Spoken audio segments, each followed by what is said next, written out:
বিসমিল্লাহির রহমানির রহিম। এই যে অঙ্কটুকু, এই অঙ্কটা 40তম বিসিএস এ প্রিলিতে আসছিল। এটা সাধারণত 1 মিনিট সময়ের মধ্যে আমাদের সমাধান করতে হবে। তাহলে এটা শর্ট ট্রিক কি, যদি পরমাণযুক্ত কোনো অঙ্ক থাকে তাহলে সেক্ষেত্রে একবার ধনাত্মক একবার ঋণাত্মক ভাবে নিব। এরকম স্ট্রাকচারে যদি কোনো অঙ্ক থাকে তাহলে এই সামনের যে সংখ্যা আছে এই সংখ্যাটাকে একবার -7 আর এই অংশটুকু মাঝখানে রাখবো 3x + 2 একবার +7 আকারে নিব।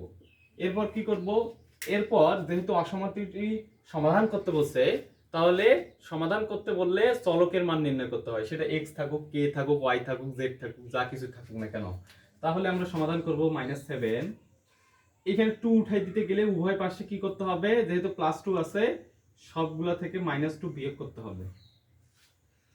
3x + 2 -2 7 -2 -2, তাহলে এটা হবে দাঁড়াবে -9, এটা দাঁড়াবে 3x, এটা দাঁড়াবে 5। আমাদের তো x এর মান দরকার কিন্তু এখানে 3 আছে, তাহলে সবাইকে 3 দ্বারা ভাগ করি, সবাইকে 3 দ্বারা ভাগ করি। তাহলে এটা কাটাকাটি গেলে দাঁড়াবে -3, এটা দাঁড়াবে x আর এটা দাঁড়াবে 5/3। এটি হচ্ছে অ্যান্সার। স্বল্প সময়ের মধ্যে সমাধান করা যায়।